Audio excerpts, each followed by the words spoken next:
Hello friends, welcome to Dict classes. मैं विपुल दीप सिंह आप सबका स्वागत करता हूं। जैसा कि आप लोगों को हमारा जो लास्ट लेक्चर है वो इन्वायरमेंटल इंजीनियरिंग से रिलेटेड मिला था और अभी जो हमारा ये लेक्चर होने वाला है ये इन्वायरमेंटल स्टडीज का होने वाला है, ठीक है। और हम सबसे पहले हमेशा की तरह जैसे रिवाइज करते हैं पुराने लेक्चर्स का वैसे रिवाइज करते हैं। अभी तक 2 लेक्चर हो चुके हैं इन्वायरमेंटल स्टडीज के और ये हमारा 3rd लेक्चर है। लास्ट लेक्चर के अंदर हमने डिस्कस किया था इकोसिस्टम के बारे में, ठीक है।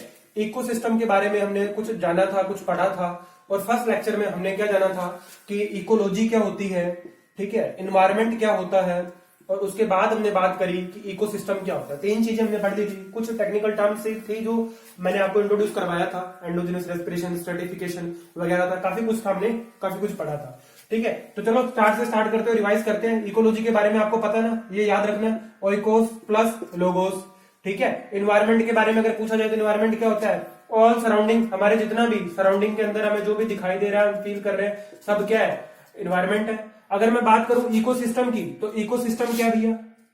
इकोसिस्टम क्या है? इकोसिस्टम फंक्शनिंग, अगर मैं बात करूं ये एक फंक्शनिंग यूनिट है। किसकी? बायोस्फीयर की, ठीक है। अब बायोस्फीयर के बारे में डिस्कशन आते ही मैंने आपको लिथोस्फीयर, हाइड्रोस्फीयर, बायोस्फीयर तीनों बताए थे। हम इकोसिस्टम को क्या बोल सकते हैं अगर डेफिनेशन या हम अपने लिए कीवर्ड्स बनाए कि कीवर्ड क्या होगा इकोसिस्टम को याद करने के लिए, तो बायोस्फीयर की फंक्शनिंग यूनिट जो है, एक फंक्शनिंग यूनिट है, क्या है? इकोसिस्टम। इकोसिस्टम को क्या बोला जाता है? बायोस्फीयर का फंक्शनिंग कंपोनेंट बोला जाता है, ठीक है। हमने क्या किया था, कुछ ऑर्गेनाइजेशन हमने पढ़ा था, ऑर्गेनाइजेशनल लेवल पढ़े थे इकोलॉजी के, जिसके अंदर मैंने आपको 6 फैक्टर डिस्कस किए थे, ठीक है। जिसमें हमने कम्युनिटी पढ़ा, पॉपुलेशन पढ़ा, इंडिविजुअल पढ़ा, ठीक है। उसके बाद में हमने स्टार्ट किया था इकोसिस्टम। इकोसिस्टम के बारे में मैंने आपको थोड़ी सी जानकारी दी थी कि इकोसिस्टम जो होता है, इसके अंदर हमने बात करा था कि इकोसिस्टम अगर बोला जाए कि सस्टेनेबल है तो इसका मतलब क्या है कि एक इकोसिस्टम के अंदर जितनी भी लिविंग सेल्स हैं, अब मैं बात कर रहा हूं जितनी भी लिविंग सेल्स हैं वो क्या है? बैलेंस है, ठीक है। अगर सस्टेनेबल बोल रहे हैं तो क्या है? लिविंग सेल्स क्या? बैलेंस है। बैलेंस होने का मतलब है कि वो खुद को सेल्फ रिप्रोडक्शन कर रही है, खुद को बनाने में क्या है? सक्षम है, ठीक है। तब बोला जाता है कि इकोसिस्टम सस्टेनेबल है। अब अपने ने ये भी जाना था कि इकोसिस्टम के अंदर हम लिविंग सेल्स का नॉन लिविंग सेल्स के साथ, ठीक है, और फिजिकल एनवायरनमेंट के साथ रिलेशन फाइंड आउट करने की कोशिश करते हैं। इकोसिस्टम जो था इसको फर्दर आगे हमने पढ़ा कि 2 पार्ट में डिवाइड किया, अबायोटिक कंपोनेंट्स और बायोटिक कंपोनेंट्स। अबायोटिक कंपोनेंट्स के अंदर मैंने आपको बताया था कि अबायोटिक कंपोनेंट वो सारे के सारे जितना भी आप इन्वायरमेंट से रिलेटेड, मतलब अगर मैं बात करूं नेचर की, तो नेचर के अंदर जितनी भी फिजिकल एक्टिविटीज आप देखते हो, चाहे वो रेन है, चाहे वो टेम्परेचर है, ह्यूमिडिटी है, एनर्जी है, फायर है, विंड है, सब क्या है? अबायोटिक फैक्टर्स है। अगर मैं बात करूं बायोटिक फैक्टर की तो सबसे बड़ा एग्जाम्पल बायोटिक फैक्टर का कौन है? खुद ह्यूमन है, ठीक है। बात समझ में आ रही है क्या? अगर अबायोटिक की बात करें तो अबायोटिक के अंदर आपका क्या आएगा? सारे के सारे कौन से? इन्वायरमेंट से रिलेटेड जितनी भी क्या हो रही है हमारे पास आसपास में, हम देख पा रहे हैं कितनी भी क्या घटनाएं जो घटित हो रही हैं, ठीक है। इवेंट अगर मैं बोलूं, इन्वायरमेंटल इवेंट जितने भी घट रहे हैं, चाहे वो फिजिकल है चाहे वो किसी और तरीके से है, ठीक है। फिजिकल है तो हम देख पा रहे हैं। अगर मान लो क्या अर्थक्वेक आ रहा है तो उसे हम देख थोड़ी ना पाते हैं, महसूस करते हैं, ठीक है। एक तरह से हो है तो फिजिकल, लेकिन उसके अंदर कॉम्बिनेशन है, वेव्स चलती हैं यूं करके, ठीक है। उनके बारे में बाद में डिस्कस करेंगे। हम बोल रहे हैं कि बायोटिक फैक्टर के अंदर क्या क्या आएगा। देखो टेम्परेचर आपका, फायर, विंड, ठीक है, इसके अलावा रेन, ह्यूमिडिटी, ये सब फैक्टर जो है ये क्या है? अबायोटिक फैक्टर्स है। अगर मैं बात करूं बायोटिक फैक्टर की तो बायोटिक फैक्टर के अंदर आपका सबसे बड़ा एग्जाम्पल जो है वो ह्यूमन खुद है, ठीक है। इंसान जो है ना खुद क्या है? बायोटिक फैक्टर का सबसे बड़ा एग्जांपल है। और हम ये भी जानते हैं कि ह्यूमन को ओमनीवोरस भी बोला जाता है। भैया ओमनीवोरस क्यों बोला हमने? कि ये दोनों चीजें ईट करता है। क्या ईट करता है ये यहां पर देखो मैंने क्या बोला, ये दूसरे किसी भी, अगर बात करूं मैं, फिश एक लिविंग सेल थी, उसको भी खाता है, प्लस वेजिटेबल्स भी खा रहा है ना। तो ये क्या कर रहा है? एक लिविंग सेल को भी खा रहा है, ये भी लिविंग सेल है, ये भी लिविंग सेल है, नॉन लिविंग सेल को भी खा रहा है। तो ओमनीवोरस वो है जो हर प्रकार का खाना खाते हैं, या मैं बोलूं सर्वाहारी, ठीक है, लिविंग नॉन लिविंग सबको खा रहा है। तो वो कौन है? ह्यूमन है। ह्यूमन क्या है? बायोटिक का सबसे बड़ा एग्जाम्पल है। इसके अलावा भी मैंने आपको इसको 2-3 एग्जाम्पल और दिए थे, ठीक है। मैंने बोला था कि ग्रीन प्लांट आपका, ठीक है, नॉन ग्रीन प्लांट वो भी आपका क्या है? बायोटिक फैक्टर है। ये सारी की सारी बातचीत हमने कर ली थी, तो थोड़ा सा हमने रिवाइज किया। उम्मीद करता हूं आपको यहां तक का पूरा रिवाइज हुआ होगा अच्छे से। अब हम आगे बढ़ते हैं और बात करते हैं कि अबायोटिक फैक्टर और बायोटिक फैक्टर को डिटेल में पढ़ना शुरू करते हैं, ठीक है। देखो अबायोटिक फैक्टर में ना आप कोई भी पॉइंट पहले उठा सकते हो, कोई भी। अगर मैं बात करूं अबायोटिक फैक्टर की, तो अबायोटिक फैक्टर के अंदर देखो जितना भी आप वर्ल्ड के अंदर इनऑर्गेनिक कंपोनेंट्स देखते हो ना, इनऑर्गेनिक, यहां पे देखो एक वर्ड हाईलाइट करने लायक है, मैंने क्या बोला, inorganic. Inorganic component of world, है ना, पूरे वर्ल्ड के अंदर जितने भी इनऑर्गेनिक कंपोनेंट हैं, that all are consider in किसमें, अबायोटिक फैक्टर्स के अंदर कंसिडर किए जाएंगे। ठीक है, बात समझ में आ रही है। इनऑर्गेनिक फैक्टर के साथ जितना भी इनऑर्गेनिक कंपोनेंट के साथ वर्ल्ड के अंदर कोई भी चीज अगर बनी हुई है, मैंने बोला वो सारे इनऑर्गेनिक कंपोनेंट जो है आपके किसको रिप्रेजेंट कर रहे हैं, अबायोटिक फैक्टर्स को। देखो यहां पर अगर मैं बात करूं, फायर लगी, अर्थक्वेक आया, ठीक है, अर्थक्वेक आया, कहीं पे लैंड स्लाइड हुआ, कुछ भी हुआ, सारी की सारी क्या हो रही है, एक तरीके से फिजिकल एक्टिविटीज है।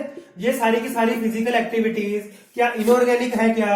हाँ जी, आप कहोगे सर आग, ये फायर का तो हम नहीं बोल सकते, लेकिन अर्थक्वेक एक तरीके से क्या है, इनऑर्गेनिक है, महसूस करने लायक एक्टिविटी है। तो ये सारा के सारे जितनी भी एक्टिविटीज हैं ये अबायोटिक फैक्टर्स के अंदर आती हैं। अब अबायोटिक फैक्टर्स क्यों इंपॉर्टेंट हो जाते हैं? जब भी हम किसी निशे की बात करेंगे, जब भी हम किसी फूड चेन की बात करेंगे, वहां पर हम बात करेंगे किसकी, एक लिविंग सेल की। जब भी किसी लिविंग सेल का हम रिलेशन फाइंड आउट करने की कोशिश करेंगे किसी फिजिकल एनवायरनमेंट के साथ, तो आपको क्या करना पड़ेगा, अबायोटिक फैक्टर्स की हेल्प लेनी पड़ेगी। देखो मैंने बोला ये एक पेड़ है, एग्जाम्पल देता हूं आपको, देखो समझ में आएगा। ये एक पेड़ है, मैंने बोला ये पेड़ मुझे फाइंड आउट करना है। सपोज दैट मैंने बोला ये मैंग्रोव है, ठीक है, किसी प्रकार के जंगल के अंदर है, या मैंने बोल दिया कि ये ट्रॉपिकल रीजन के अंदर है। देखो अब जैसे मैं रीजन की बात कर रहा हूं, तो क्या ये ट्रॉपिकल, टेम्परेट, ये भी बता रहा है क्या कि भैया विंड कंडीशन, ठीक है, टेम्परेचर रेंज और ह्यूमिडिटी, ये सारी की सारी क्या है, इन रीजन के अंदर भी डिफरेंट है। जब हमने विंड, ह्यूमिडिटी, टेम्परेचर, इन सबको किसी एक लिविंग सेल या बायोटिक फैक्टर को फिजिकल एनवायरनमेंट के साथ रिलेशन बताने के लिए यूज किया, तो क्या हुआ, हमें जरूरत पड़ी ना बायोटिक फैक्टर की। मैंने क्या बोला, ये पेड़ क्या एक लिविंग सेल है ना, एक बायोटिक फैक्टर है। मैंने क्या किया, एक बायोटिक फैक्टर का फिजिकल एनवायरनमेंट के साथ रिलेशन बताने की कोशिश करी, तो मुझे हेल्प किसकी लेनी पड़ रही है, अबायोटिक फैक्टर की।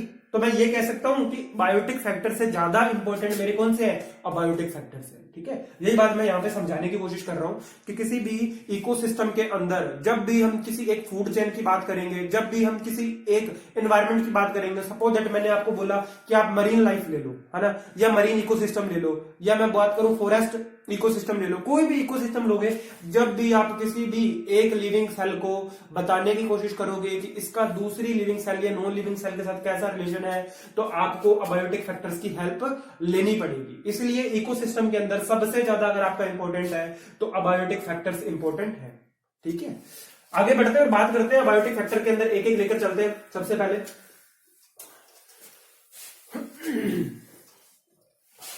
उम्मीद करता हूं आपको समझ में आया होगा कि मैं क्या कहने की कोशिश कर रहा था आपको, ठीक है, क्या समझाने की कोशिश कर रहा हूं। सबसे पहले बात करते हैं एनर्जी, हमारा पहला पॉइंट है, एनर्जी से स्टार्ट करते हैं।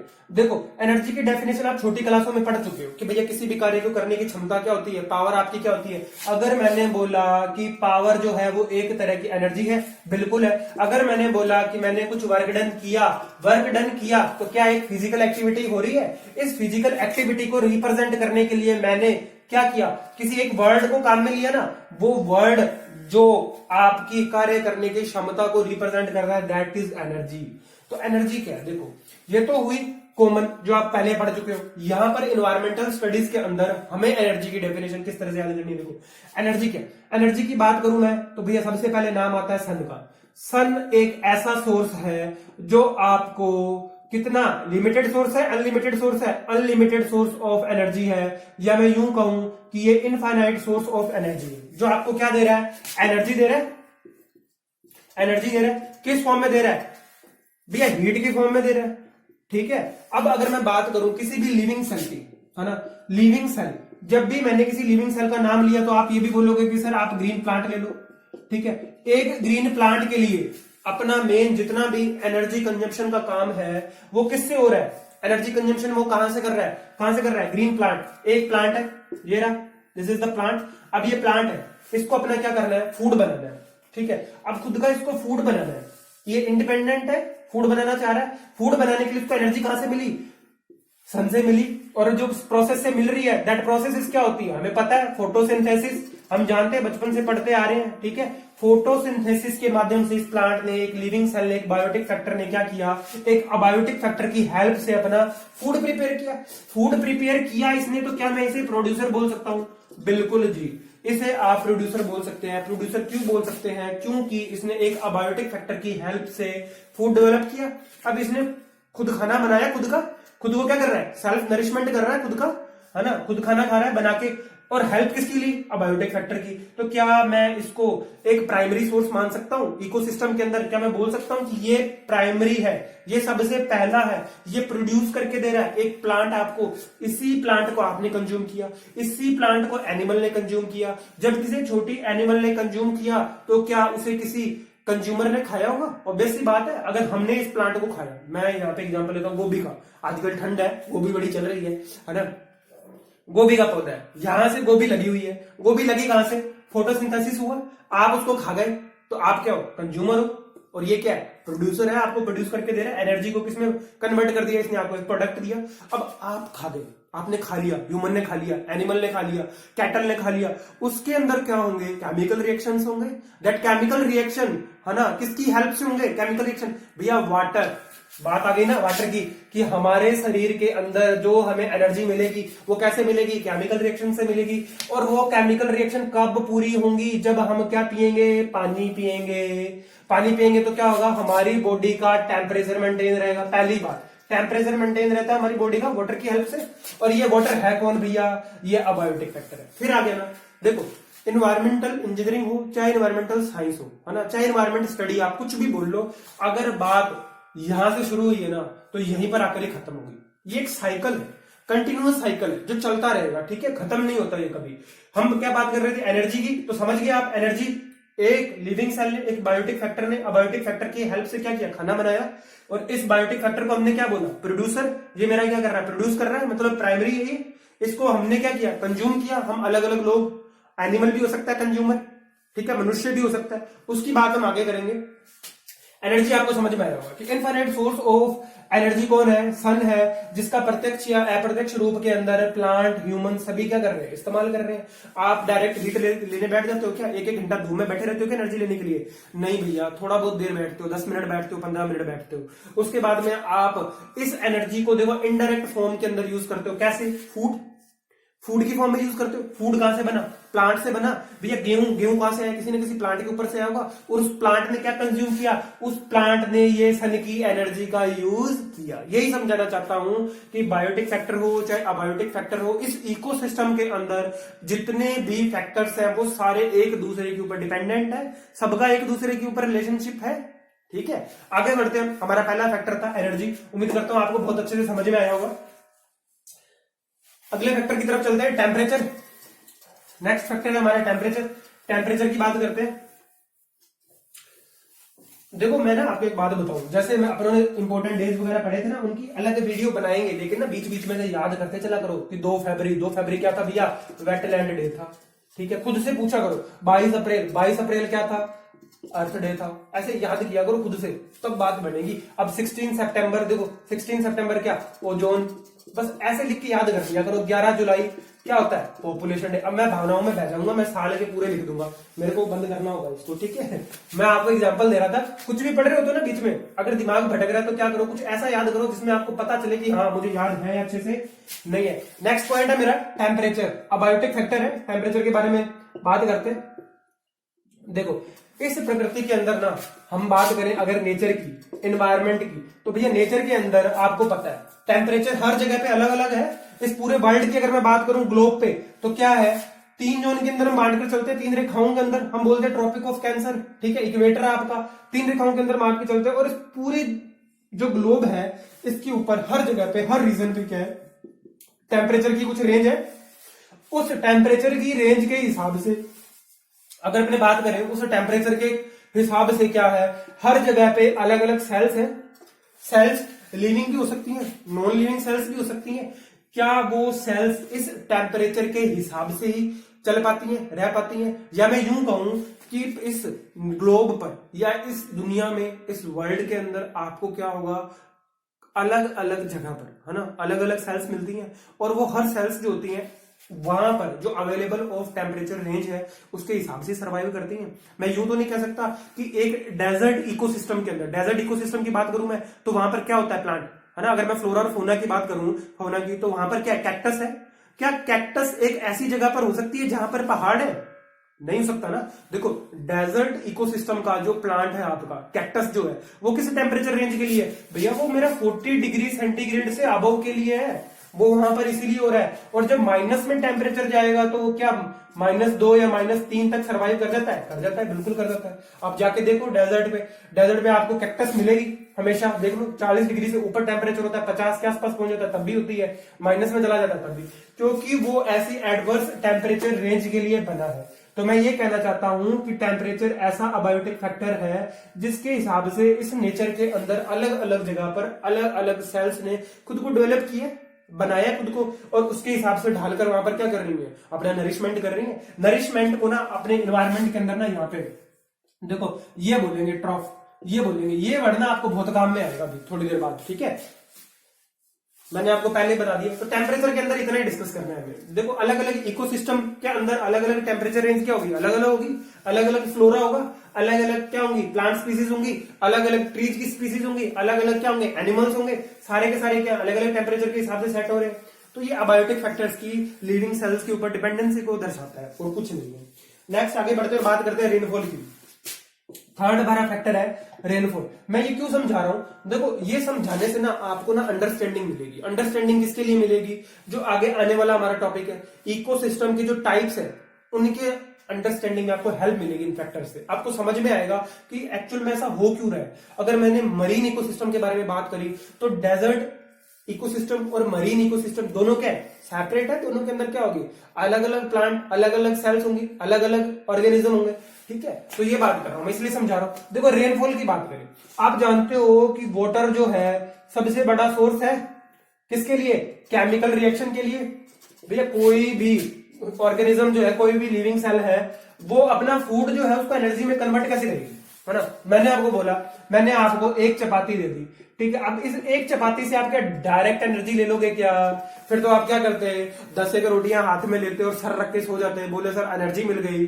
ऐसा नहीं होता भैया। कैसा होता है? आप इस चपाती को खाते हो, ये आपके पेट में जाती है, वहां पर क्या होता है? डायरेक्ट एनर्जी नहीं मिलती आपको। कैसे मिलती है? देखो वहां पर क्या होगी? कुछ ना कुछ केमिकल रिएक्शन होगी। अब भैया जो बायो वाले है ना उनकी बात आ जाएगी यहाँ पर। हमारे पेट के अंदर क्या होता है? कुछ HCl भी होता है, एसिड होता है। वो एसिड क्या करता है? जो भी हम खाते हैं उसको क्या करता है? गलाने का काम करता है। गलाने का काम बोलो तो उसको क्या डिकम्पोज करता है। उसमें से जो विटामिन होते हैं, मिनरल्स होते हैं, उनको क्या करता है? हमारी बॉडी के अंदर अलग अलग पार्ट्स में जहां जहां उसकी जरूरत है वहां पहुंचाता है, और बाकी का जो बचा हुआ अपशिष्ट होता है आपका वो निकल जाता है ना, ह्यूमन एक्सक्रीटा की फॉर्म के अंदर। आपको मैं यहाँ बताना ये चाह रहा हूं कि वाटर जो है ना सबसे बड़ी हेल्प करता है केमिकल रिएक्शन में। सेकंड ये हेल्प करता है, आप पानी पीते हो तो आपकी बॉडी का टेम्परेचर मेंटेन रहता है। ये बात अपन ऊपर कर चुके हैं। वैसे टेम्परेचर मेंटेन रहेगा आपकी बॉडी का अगर आप क्या कर रहे हो? पानी पी रहे हो तो, ठीक है। अब इसी वाटर की वजह से, ये वाटर आया कहां से? रेनफॉल की फॉर्म में आया। रेनफॉल गिरा ऊपर से, तो हमने क्या बोला? अलग अलग पार्ट के अंदर, है ना, डिफरेंट डिफरेंट पार्ट में क्या हुआ? डिफरेंट डिफरेंट क्या हो गई? स्पीसीज बनने लग गई, है ना। देखा होगा ना कई जगह पे जब बारिश आती है तो घास अपने आप पैदा होने लग जाती है ना। वो घास जो होती है ना, वो जो ग्रास होती है पूरे साल वहां पर ग्रो नहीं करती, लेकिन जब क्या आता है? बारिश का सीजन आता है, वो ग्रास अपने आप क्या होती है? उग जाती है ना, उगती है। फिर उसके बाद में क्या करती है? ग्रो करना शुरू करती है। तो हमने वहां पे कोई बीज थोड़ी ना डाला था, लेकिन वो हुआ। तो ये एक ऐसा अबायोटिक फैक्टर है रेनफॉल, जो क्या कर रहा है? इस एनवायरनमेंट के अंदर या इस नेचर के अंदर बहुत सारी सेल्स को क्या कर रहा है? जीवन दे रहा है, लाइफ दे रहा है। तो हम ये बोल सकते हैं कि अबायोटिक फैक्टर के अंदर रेनफॉल की बहुत ज्यादा इंपॉर्टेंस है। सबसे बड़ी बात, टेम्परेचर मेंटेन करता है सबकी बॉडी का। ह्यूमन के लिए तो बहुत ज्यादा इंपॉर्टेंट है ना। एनवायरमेंटल इंजीनियरिंग की पहली शुरू वाली जो क्लास थी उसके अंदर मैंने बताया था कि वाटर कितना इंपॉर्टेंट है, वहां पर हम पूरा डिस्कशन कर चुके हैं, ठीक है। यहां पर हमने पढ़ा कि ये केमिकल रिएक्शन करवाता है, सबसे बड़ी चीज। दूसरा, हमारी ह्यूमन बॉडी का टेम्परेचर मेंटेन करता है। या मैं यूं कहूं कि हर लिविंग सेल्स को पानी की जरूरत पड़ती है भैया। क्यों पड़ती है? क्योंकि जब तक आप पानी पियोगे नहीं तब तक अंदर कुछ गलेगा नहीं। गलने का मतलब मैंने ये कहा कि वहां पर जो आपको कैलोरीफिक वैल्यू चाहिए, जो एनर्जी चाहिए आपको अपना सर्वाइवल करने के लिए, अपनी डेली लाइफ की एक्टिविटीज करने के लिए, वो कहां से मिलेंगी? Chemical reaction they. That chemical reaction will be कब कंप्लीट होंगी? जब आप पानी पीते हो। ठीक है, ये सारी बात समझ में आई। तीसरा फैक्टर हमारा रेनफॉल था। आगे बढ़ते और बात करते हैं हमारे नेक्स्ट फैक्टर की, और नेक्स्ट फैक्टर है एटमॉस्फेयर, है ना। एटमॉस्फेयर की बात करते हैं। ये छोटे छोटे पॉइंट है, बस अंडरस्टैंडिंग बनती चली जाएगी यहां से आपको। ठीक है, समझ में आ जाएगा कि हाँ एनवायरमेंट का कितना रोल है, क्या है, फैक्टर्स कैसे कैसे काम चलते हैं। आगे बढ़ते हैं, हमारा जो नेक्स्ट है वो है एटमॉस्फेयर। देखो एटमॉस्फेयर के अंदर, अब आप कहोगे सर कि एटमॉस्फेयर तो एक बहुत बड़ा, एक लार्ज इकोसिस्टम है खुद में।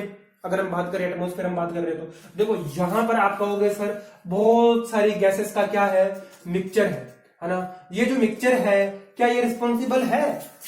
क्या ये सेल के रिप्रोडक्शन के लिए रिस्पॉन्सिबल है? बिल्कुल। क्या उसके नॉरिशमेंट के लिए, है ना, अगर मैंने बात करी कि उसके पालन पोषण के लिए, उसके खुद के भरण पोषण के लिए, क्या ये एटमॉस्फेयर के अंदर जो गैसेस है रिस्पॉन्सिबल है? हैं जी हैं, क्योंकि मैंने आपको इन्वायरमेंटल स्टडीज के फर्स्ट लेक्चर में एक ट्रिक दी थी और वो यहाँ बहुत काम आने वाली है।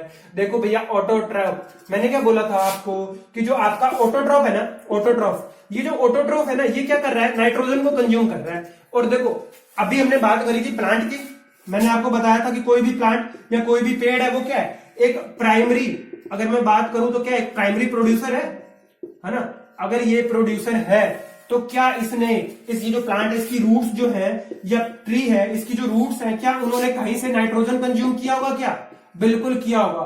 तो नाइट्रोजन कंज्यूम अगर इस प्लांट की रूट्स ने किया है तो किसकी हेल्प से किया होगा?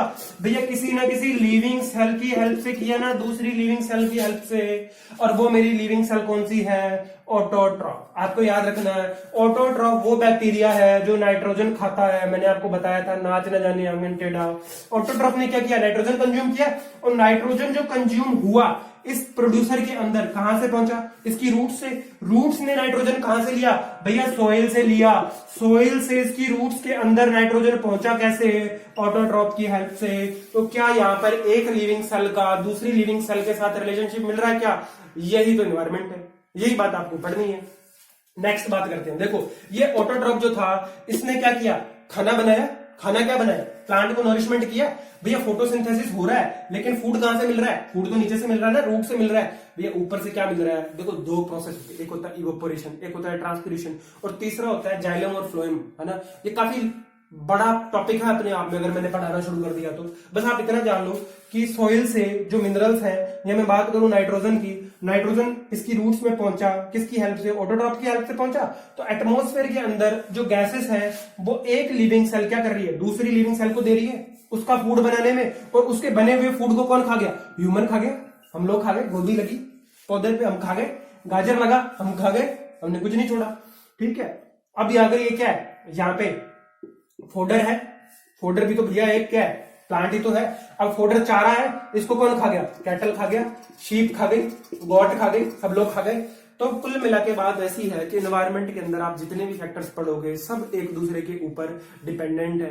इसलिए हमेशा एनवायरनमेंट इंजीनियरिंग को या एनवायरमेंटल साइंस को हम एक साइकिल की फॉर्म के अंदर पढ़ते हैं। तो एटमॉस्फेयर का फैक्टर समझ में आया? एटमॉस्फेयर के अंदर जो गैसेस है उनको एक लिविंग सेल दूसरी लिविंग सेल से कैसे पहुंचाती है? ऑटोट्रॉफ देखो सेल्फ नरिशमेंट कर रहा है ना, इसका सेल्फ नरिशमेंट करवा रहा है, तो रिलेशनशिप बन रहा है। जब एक रिलेशनशिप दूसरे रिलेशनशिप के साथ हम क्या करते हैं? पढ़ने की कोशिश करते हैं लिविंग सेल्स का आपस में, तो वो क्या कहलाता है? इकोसिस्टम कहलाता है, इकोलॉजी कहलाती है, एनवायरमेंट कहलाता है। सब एक दूसरे से रिलेटेड है भैया, सब कुछ रिलेटेड है। बस थोड़ा बहुत फर्क है चीजों के अंदर, डेफिनेशन के अंदर, अगर हम टेक्निकल टर्म्स यूज करें तो।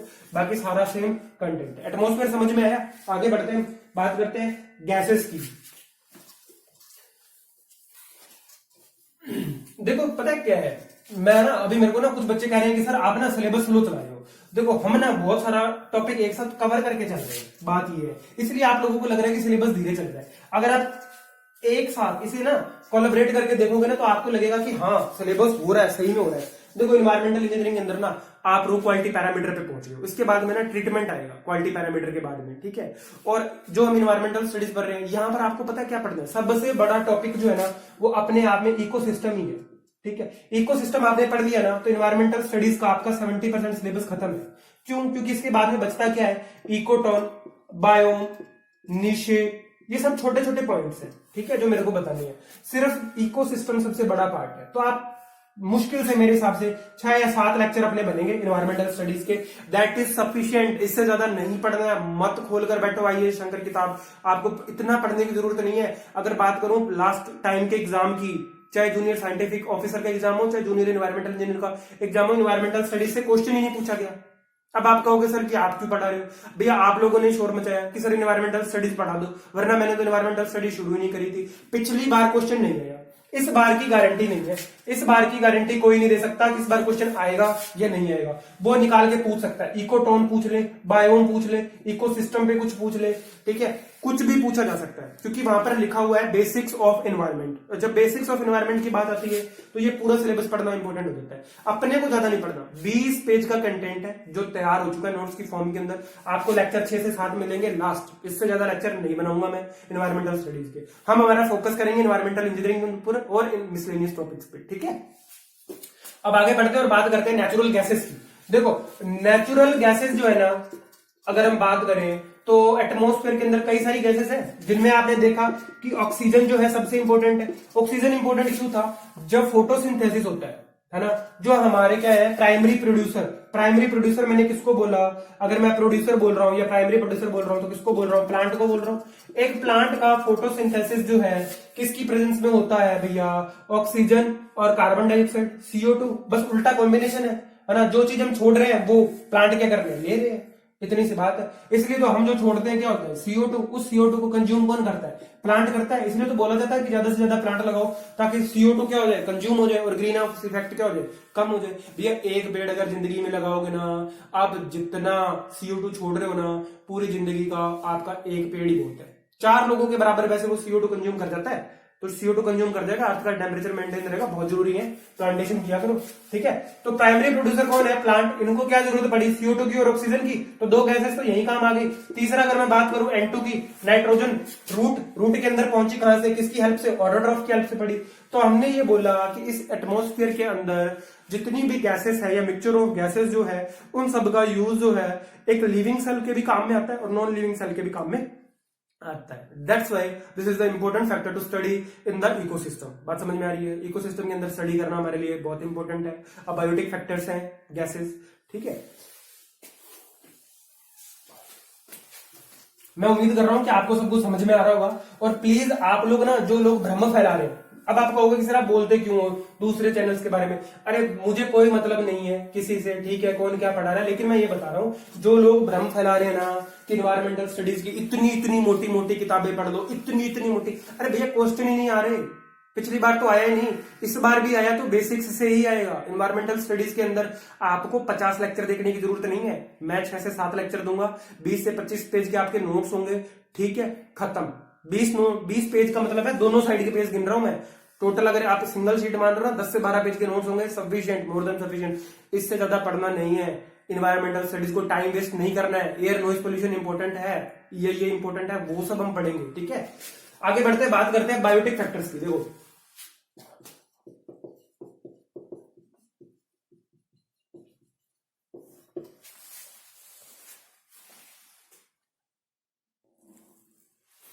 बात करते हैं बायोटिक फैक्टर्स की। देखो बायोटिक फैक्टर्स के अंदर क्या आएंगे?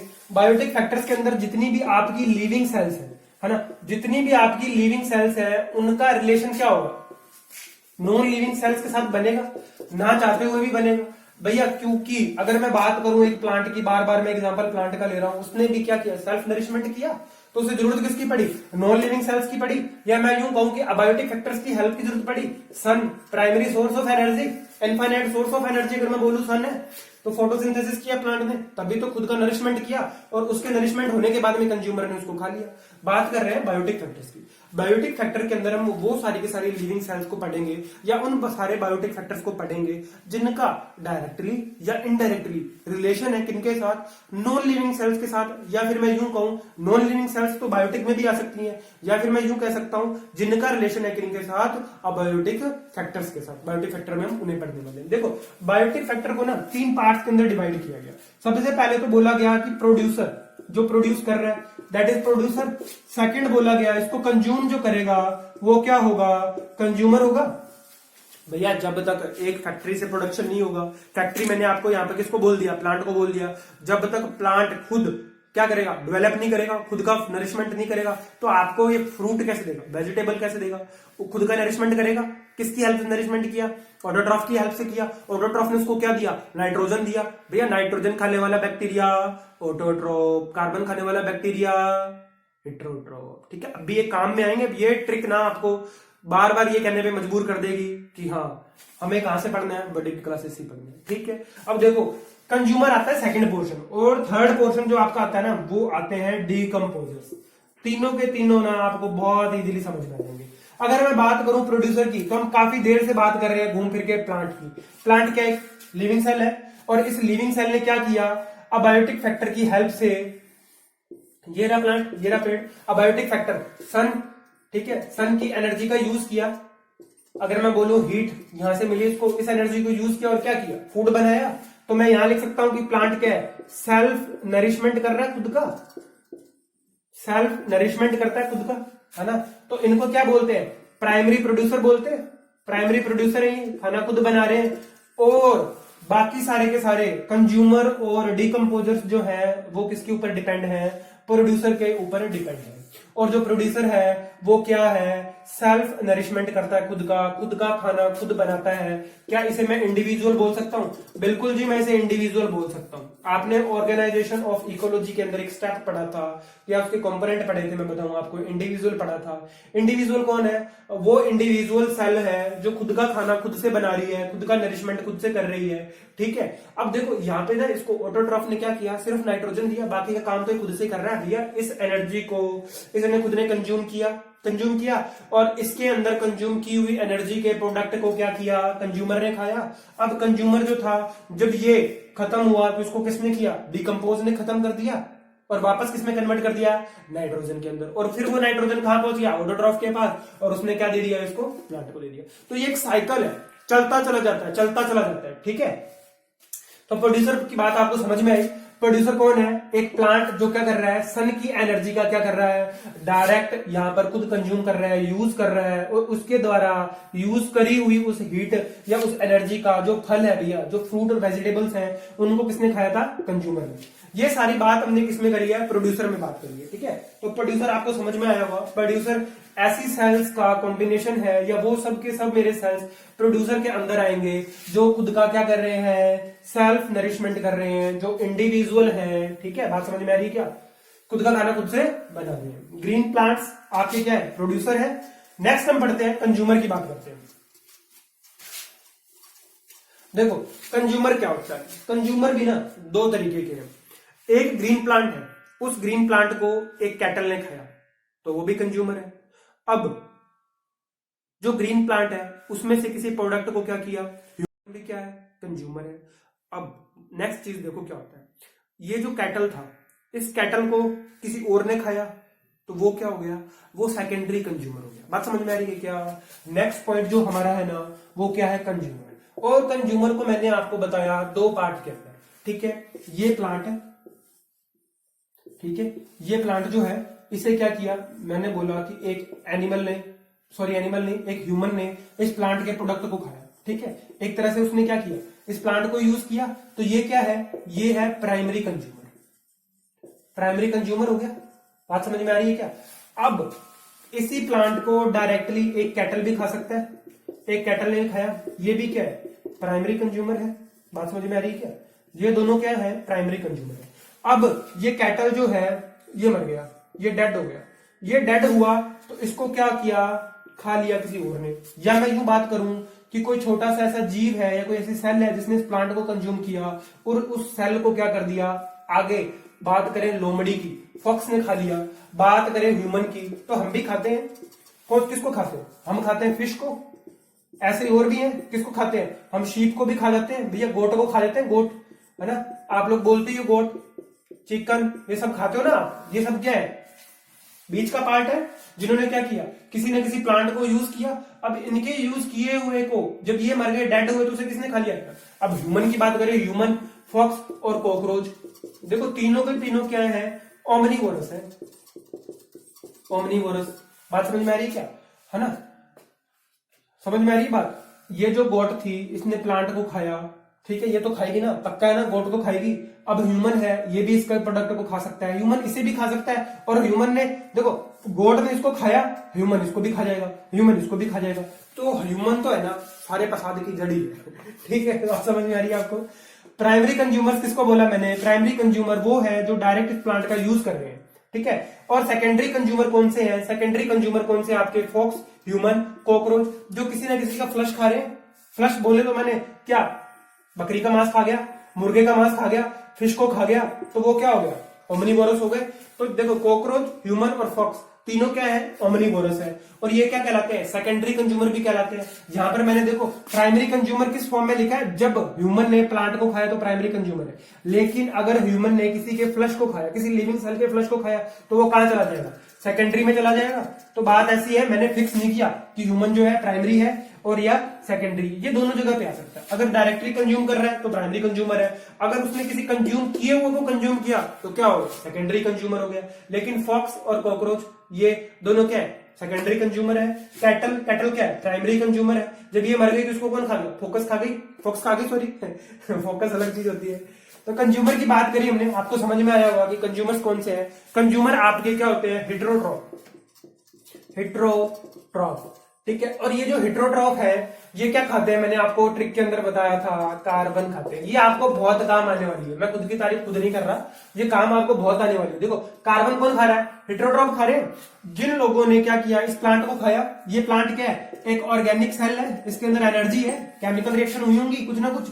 इस ऑर्गेनिक सेल को जिसने खाया, है ना, उसके अंदर क्या गए होंगे? अब बात समझ में आ रही है। ह्यूमन ने खाया इसको तो उसके अंदर क्या गया? ऑर्गेनिक प्रोडक्ट गए। अगर मैं बात करूं, इस जीव को फोकस ने खाया, फॉक्स ने खाया, कॉकरोच ने खाया, ह्यूमन ने खाया, तो यहां पर ना इन जीव को देखो किनकी हेल्प से हम खा पा रहे हैं? तो वो बैक्टीरिया जो, देखो बैक्टीरिया हमारे हाथों में भी असंख्य बैक्टीरिया होते हैं। अगर माइक्रोस्कोप लगा के देखे ना तो यहाँ पे लाखों करोड़ों बैक्टीरिया दिखेंगे आपको, ठीक है। हर इंसान के हाथ पे है ना। दही, कर्ड जो आप जानते हो, लैक्टिक बेसिलाई, मेरे को ज्यादा बेसिलाई बताने की जरूरत नहीं है, आप समझदार हो, ठीक है। कार्बन को खाने वाला बैक्टीरिया कौन है? हेट्रोट्रॉफ कराता है। या मैं यूं बोल सकता हूं कि हेट्रोट्रॉफ वो सारे के सारे कंज्यूमर्स क्या है? हेट्रोट्रॉफ है, जो अपना सोर्स ऑफ एनर्जी किसको बना रहे हैं? कार्बन को खा रहे हैं, कार्बन को बना रहे हैं। और कार्बन सोर्स ऑफ एनर्जी वहां तक पहुंचा कैसे? किनकी हेल्प से पहुंचा? प्राइमरी जो प्रोड्यूसर्स है मेरे, उनकी हेल्प से कार्बन जो कहां तक पहुंचा? हेट्रोट्रॉफ तक पहुंचा। और हेट्रोट्रॉफ ने उसको क्या कर दिया? चट कर दिया। बात समझ में आई? फिर से यहां पर मैं नाम लूंगा। ऑटोट्रॉफ क्या था? नाइट्रोजन खाने वाला बैक्टीरिया। और कार्बन क्या था आपका? कार्बन क्या था भैया? कार्बन, सॉरी, हेट्रोट्रॉफ क्या था आपका? कार्बन खाने वाला बैक्टीरिया, ठीक है। कार्बन खाता है, कार्बन हमने भी खाया, हम भी हेट्रोट्रॉफ्स हैं बाय नेचर। अगर मैं बोलूं ह्यूमन क्या है? हेट्रोट्रॉफ है।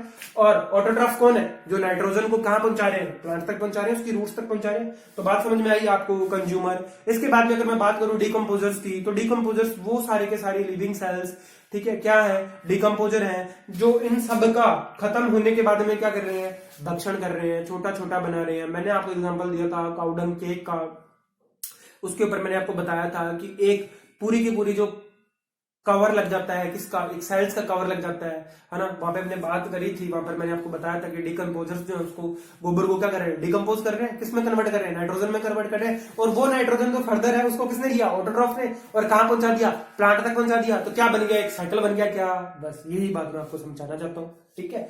यहां तक का जो आपका है प्रोड्यूसर और कंज्यूमर तक का मैं यहीं पे कंप्लीट मानता हूं। इसके आगे हम डिकम्पोजर्स को नेक्स्ट वीडियो के अंदर पढ़ेंगे और बात करेंगे टाइप ऑफ इकोसिस्टम की। उम्मीद करता हूं आपको आज का ये वीडियो जो है बहुत अच्छा लगेगा और अच्छे से समझ में भी आएगा। मैं अपने शब्दों का ये विराम देता हूं। धन्यवाद।